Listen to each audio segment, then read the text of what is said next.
হযরত বিলাল হাবশী রাদিয়াল্লাহু তাআলা আনহু তিনি যখন আযান দিলেন সমস্ত সাহাবারা একে একে জমা হয়ে গেল। ওই বিলালের ঘটনা আমি আপনাদেরকে একটু বলি। হযরত বিলাল তিনি কি ছিলেন? নবীজির ৬৫০০ সাহাবা ছিল। ৬৫০০ সাহাবার ভিতরে আল্লাহ নবীর সব থেকে কাছের সাহাবা, নবীকে সব থেকে বেশি মহব্বত করতেন যিনি, যার নাম হলো হযরত বিলাল। ওই বিলালের একটা ঘটনা চলে এলো মনে। আল্লাহ নবী যখন সিদরাতুল মুনতাহা, নবীজি যখন মিরাজের রাত্রি গিয়েছিলেন, জান্নাত জাহান্নাম গমন করেছিলেন, রাসূলুল্লাহ জান্নাতের ভিতরে তিনি ঘুরফির করতেছিলেন। ইতিমধ্যে রাসূলুল্লাহ বললেন, আমি যখন জান্নাত জাহান্নামের ভিতরে ঢুকছিলাম আমার মনে একটু ডাউট বাজছিল, বড় ভয় মনে হচ্ছিল, কিন্তু আমি ওই জান্নাতের ভিতরে আমি একটা পায়ের আওয়াজ শুনতে পেলাম। আমি আওয়াজটা উপলব্ধি করলাম, এই পায়ের আওয়াজটা কার? এই পায়ের আওয়াজটা হলো হযরত বিলাল হাবশী রাদিয়াল্লাহু তাআলা আনহু। রাসূলুল্লাহ মিরাজ থেকে ফিরে এলেন, আসর পরে বিলালকে ডেকে বলেন, বিলাল রে, ও বিলাল, বলো তুমি কি এমন আমল করো? বলেন, নবী গো, আমি তো আপনার মূর্খ সাহাবা, আমার তো কোনো জ্ঞান না, আমার তো কোনো বুদ্ধি না। ইয়া রাসূলুল্লাহ, আমি কোনো আমল করতে পারি না। বলে, আবু বিলাল বলো বলো কি এমন তুমি আমল করো? আমি জান্নাতের ভিতরে যখন ঘুরতেছিলাম বিলাল গো, আমি তোমার পায়ের আওয়াজ ওই জান্নাতের ভিতরে দেখতে পেলাম। বলে, ইয়া রাসূলুল্লাহ, আমি বিলাল তো আমল করি না। রাসূলুল্লাহ, আমল যখন ওযু চলে যেত আমি সঙ্গে সঙ্গে বিলাল আমি ওযু করে নিতাম, আর ওযু করার সঙ্গে সঙ্গে ওযুর ২ রাকাত নামাজ আদায় করতাম। নবী বলে, ও বিলাল, এ আমল তুমি ছেড়ে দিও না, যতদিন বাঁচবা এ আমলটা তুমি ধরে রাখবা। ওই বিলালের ঘটনা, বিলালের উপর এত অত্যাচার হয়েছিল, এত অত্যাচার হয়েছিল, রাসূলের জীবনে রাসূলকে সব থেকে বেশি ভালোবাসতেন। হাদিসের মধ্যে নবী বলেছেন, লা ইউমিনু আহাদুকুম হাত্তা আকুনা আহাব্বা ইলাইহি মিন ওয়ালিদিহি ওয়া ওয়ালাদিহি ওয়ান নাসি আজমাইন। তুমি অতক্ষণ পর্যন্ত মুমিন হবা না, মুত্তাকিন হবা না, পরহেজগার হবা না, যতক্ষণ নিজের জীবনের থেকে, বিবি বাচ্চা থেকে আল্লাহ তার রাসূলকে না ভালোবাসবা ততক্ষণ তুমি মুমিন হতে পারবা না। হযরত বিলাল নবীকে কতটা ভালোবাসতেন একটু শুনিয়ে দিই আপনাদের, তারপরে নামাজের দিকে যাচ্ছি বাবা। হযরত বিলাল, এত বিলালের উপর অত্যাচার হয়েছিল, কাফির বেঈমানেরা আবু জেহেলের দলেরা বিলালকে এত মার বেড়েছিল, সমস্ত শরীরের চামড়া গলা নিয়ে গিয়েছিল, গোটা শরীরকে কত বিক্ষত করে দিয়েছিল, শরীরের মাংসগুলা কেটে কেটে নিত, গর্ত হয়ে যেত। তো শিকার কাফির বেঈমানেরা ওই বিলালকে একটা বারের জন্য ওষুধ দিত না, কোনো রকম তার জন্য ট্রিটমেন্ট হতো না। হযরত বিলালের গলার ওপর পা তুলে দেওয়া হলো, 2 পায়ে উঠ বেঁধে দেওয়া হলো, জিহ্বাকে টেনে বের করে প্যারাককে মেরে দিল, দিয়ে বলল, বিলাল রে, একটা বার বল আল্লাহ মানি না, একটা বার বল নবীকে মানি না। বিলাল বলেছিল, আহাদ আহাদ আহাদ, আমার জীবন চলে যাবে, তারপর আল্লাহ তার রাসূলের মহব্বত আমার জীবন থেকে যাবে না। ওই বিলাল যদি রাসূলুল্লাহ দুনিয়া থেকে চলে গেলেন, হযরত বিলাল পাগল হয়ে গেল, মদিনা থেকে তিনি বেরিয়ে চলে গেলেন, সিরিয়া দামেস্কে চলে গেলেন। বিলাল না, বিলাল না, বিলাল চলে গেল। আল্লাহ নবী সব বিলাল 1-2 করতে করতে 6টা বছর কেটে গেল, সমস্ত বিলালের জন্য পাগল হয়ে গেল সাহাবারা। বিলাল আসে না, ঘামের মধ্যে রাসূলুল্লাহ বলে, বিলাল রে, এ কেমন নিষ্ঠুরতা! ওরে বিলাল, আমি নবীকে কে ভালোবাসো না? আমি নবীকে কে ভালোবাসো না? ও বিলাল, আয় রে বিলাল, আমার কবরটা জিয়ারত করবি আয়, আমার কবরটা জিয়ারত করবি আয়। হযরত বিলাল আল্লাহ নবীর স্বপ্নে দেখার জন্যে, স্বপ্নে দেখার পর ওই সিরিয়া দামেস্কে পানি দিয়ে তিনি মসজিদে নববীতে মদিনায় চলে এলেন। আল্লাহ নবী রওজা মোবারকের কাছে হযরত বিলাল কেঁদে কেঁদে পাগল হয়ে যায়। তিনি কেঁদে কেঁদে পাগল হয়ে যায়, তিনি দোয়া করে। কিন্তু ওই মদিনার যিনি এখন সাবেক ইমাম মুয়াজ্জিন ছিলেন, হযরত বিলালকে দেখে পাগল হয়ে গেল। বিলালকে জড়িয়ে ধরেছে। মদিনার মাটিতে নববীতে ঘোষণা হয়ে গেল, বিলাল এসেছে। সমস্ত সাহাবারা একে একে মসজিদে নববীতে জমা হয়ে গেলেন। হযরত বিলালকে বলল, ও বিলাল, তুমি নবীকে ভালোবাসো, আমরা ভালোবাসি না। হযরত বিলাল বললেন, আবু বকর গো, ও ওমর, শোনো শোনো, তোমরাও ভালোবাসো, আমি বিলালও ভালোবাসি, কিন্তু আমি বিলাল, আমি নবী না থাকলে সহ্য করতে পারি না। আমি নবী না থাকলে আমি সহ্য করতে পারি না, দাঁড়াইতে পারি না। আমি এই জন্যে আমি মদিনা ছেড়ে দিয়ে দামেস্কে সিরিয়ায় চলে গেলাম। বলে, বিলাল রে, তুমি এসেছো ভালো, আজকে তুমি মসজিদে নববীতে আজান তুমি দিয়ে দাও। বিলাল বলে, আবু বকর, ও ওমর, আলী, আমি বিলাল আজান দিব না। বলে, কেন দিবা না? বলো বলো বলো আলী, বলো বলো ওমর, আবু বকর, আমি বিলাল আজান দিলে আমার নবী জামাতে নামাজে আসতো, মসজিদে আসতো। আমি বিলাল যদি আজান দিই, বলো নবী কি আসবে? সঙ্গে সঙ্গে বলে, ও বিলাল, আজান তুমি দাও। বলে, আমি দিব না। সাহাবারা মাশওয়ারা করলেন, আমাদের কত বিলাল শুনবে না। নবীজির কলিজার টুকরা, নয়নের মণি, নয়নের পুতুলি, নবীজির দুই লাথি, হাসান হোসাইনকে ডাকো। আল্লাহ নবীর লাথি হযরতে হোসাইনকে এমন সুন্দর লাগতো। আমার নবীর গোটা শরীরের গঠনটা হযরতে হোসাইনের ভিতরে ছিল। হযরতে হোসাইন হাসানকে ডাকা হলো। ডাকার পরে বলল, বিলাল রে, আজান দাও। ও নানার মুয়াজ্জিন, তুমি কি আজান দিবা না? আজান দাও, তোমার মুখের আজান আমরা কতদিন শুনিনি। হযরতে বিলাল আজান খানা যখন দিয়ে দিল, মদিনার মাটি থরথর করে কাঁপতে শুরু করে দিল। মদিনার যুবক যুবতী, বাচ্চা, বৃদ্ধা বনিতা যত ছিল, তারা মদিনার নববীর দিকে ছুটতে শুরু করেছে। নবী এসেছে, রাসূল এসেছে। মদিনার নর নারীরা, ছেলে মেয়েরা বিশ্ব নবী মুহাম্মদুর রাসূলুল্লাহকে এতটা তারা ভালোবাসতেন, এতটাই তারা মহব্বত করতেন। কেন রাসূলুল্লাহ ছোট বাচ্চাদের সঙ্গে এত ভণ্ড সুন্দর ব্যবহার করতেন, এত ভালো ব্যবহার করতেন? নেতা কারে কয়? নেতার কাজ কি? নেতার করণীয় কি? আর আমাদের দেশের আজকের যত নেতা হয়েছে, নেতা কাকে বলে? নেতার আদর্শ কি হবে? নেতার ব্যবহার কি হবে? নেতার ভালোবাসা কি হবে? নেতা ছোট বড়, বুড়ি, ছেলে মেয়ে যত আছে সবাইকে সমানভাবে ভালোবাসতে হবে। কিন্তু আমাদের দেশের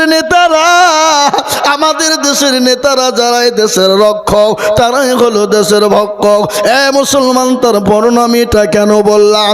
আপনারা জানেননি আমেরিকার মাটিতে একটা দ্বীপ আছে দ্বীপ, ওখানে হোটেল আছে বড় বড় হোটেল। ওখানে আমাদের দেশের গোটা বিশ্বের মাটিতে বড় বড় নেতারা যারা দেশ চালায়, তারা গিয়ে ওই জায়গায় ফুর্তি করে, আনন্দ করে। আনন্দ ফুর্তি শুধু নয় বাবা, 8-9 বছরের 10 বছরের মেয়েদেরকে নিয়ে গিয়ে তাদের সঙ্গে কুনজর তাদের দিকে তাকায়। খালি কুনজর নয়, তাদের সঙ্গে নারী নির্যাতন করে, তাদের সঙ্গে ধর্ষণের ব্যবহার করে। খালি ধর্ষণই নয় রে বাবা, তাদেরকে ধর্ষণ করার পর তাদেরকে আপনার কুচি কুচি করে কেটে কেটে ওই গরম পানিতে ফেলে দিয়ে তাদেরকে ঝলসে দিয়ে সব তৈরি করে তারা খায়। এটা হলো আজকের ঘটনা। আমি আপনাদেরকে বলে দিলাম বাবা, আজকে মেয়েদের নিরাপত্তা নাই। আমি আপনাদেরকে বলবো, যারা কোরআনকে ফলো করবে, কোরআনের আওতায় আসবে, কোরআনকে ফলো করবে, তারা ওরকম জঘন্য কাজ কোনোদিন করতে পারবে না, ওরকম জঘন্য কর্ম কোনোদিন করতে পারবে না। আবার আমি খবর শুনলাম যে মেয়েদের সঙ্গে যৌন নির্যাতন হতো, যে মেয়েদের সঙ্গে যৌন নির্যাতনের পরে ওই বাচ্চা ওই মেয়েগুলাকে ঘরের ভিতরে ভরে রাখতো, তাদের পেটে বাচ্চা আসতো, ওই মেয়েগুলার পেটগুলাকে চিরে দিত, চিরে দেওয়ার পর ওই বাচ্চাগুলাকে বের করে তারা সুন্দর করে সব তৈরি করে খায়, আর বসে বসে তারা আনন্দ নেয়। আমি নাম করব না, আজ গোটা বিশ্বের যত বড় বড় নেতারা আছে, গোটা বিশ্বের যারা আপনার আজকে দেশের রক্ষক, তারা বলছে বিটি বাঁচাও বিটি পড়াও, যারা বলছে 18-র নিচে বিয়ে দেওয়া হবে না, জেলে যেতে হবে, আজকে তারাই আজকে 17, 15, 13, 14, 12, 8 বছরের মেয়েদেরকে নিয়ে তাদের সঙ্গে যৌন নির্যাতন করে যায়। রাসূলুল্লাহ সাল্লাল্লাহু আলাইহি ওয়াসাল্লাম তিনি কি ব্যবহার করেছে, কি ব্যবহার না করেছে, ছোট বাচ্চাদের সঙ্গে কি ব্যবহার করেছে, মেয়েদের সঙ্গে কি ব্যবহার করেছেন, উনি রাসূলুল্লাহ আজ থেকে 1450 বছর আগে তিনি বর্ণনা দিয়ে গেছেন, ঘোষণা দিয়ে গেছেন। ওটার ওপর যদি আমরা চলতাম, আজকে দেশের ভিতরে নারী নির্যাতন হতো না, জানা ব্যভিচার হতো না, আজকে কোনোদিন নারী নির্যাতন জেনা ব্যভিচার হতো না।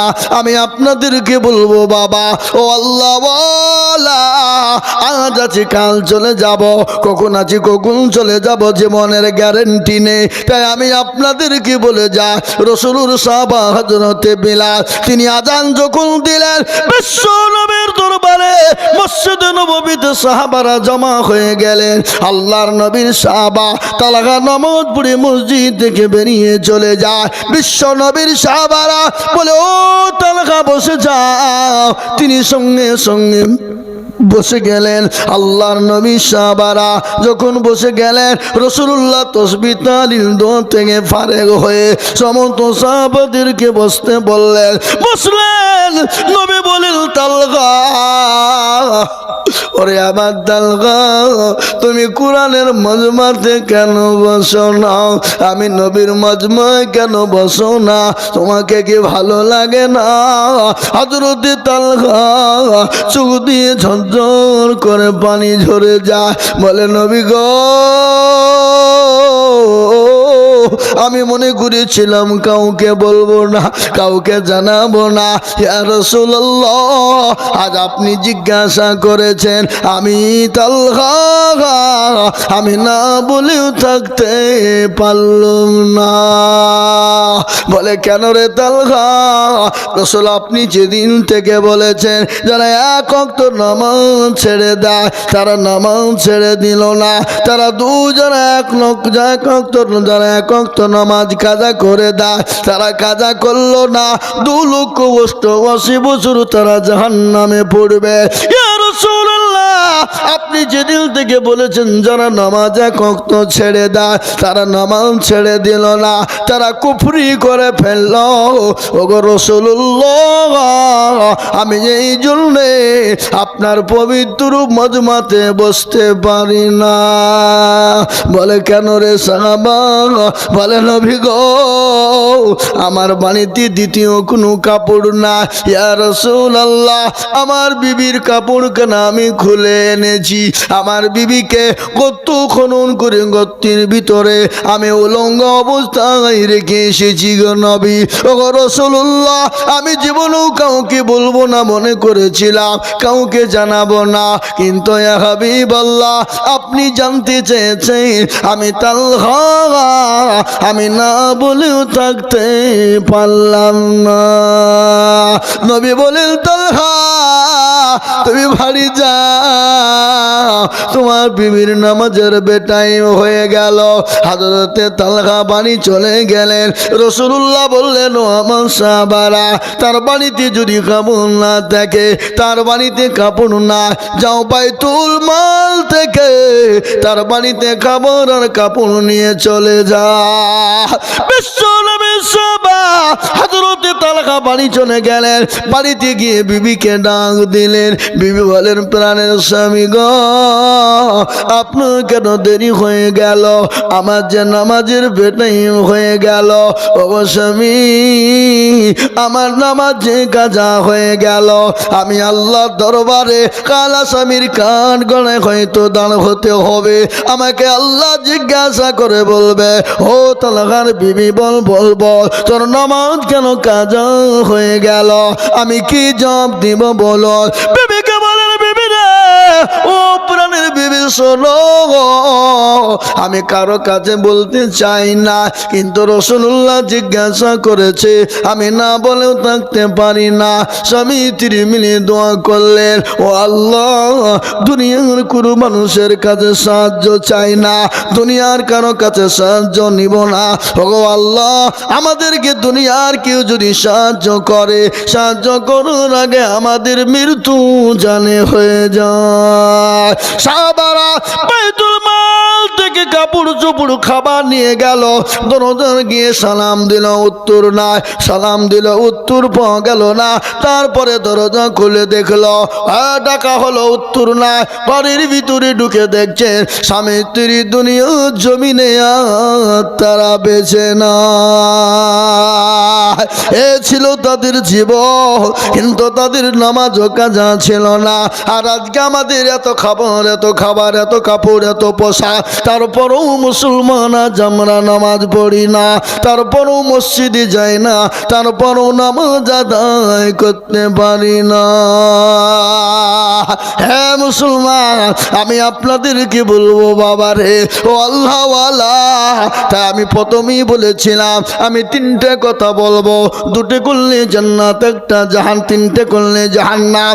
এক নম্বর, আপনি যে কাজটা করবেন, যে কাজটার নাম হলো নামাজ, নামাজ, নামাজ। কেউ যদি 5 ওয়াক্ত জামাতের সঙ্গে, পাবন্দির সঙ্গে যদি নামাজ আদায় করতে পারে, এভাবে খুশু খুজুর সঙ্গে নামাজ আদায় করতে পারে, সুন্দরভাবে নামাজ আদায় করতে পারে, আল্লাহ তার জন্য জান্নাতের 8টা, আল্লাহ তার জন্য জান্নাতের 8টা দরজা খুলে দিবে।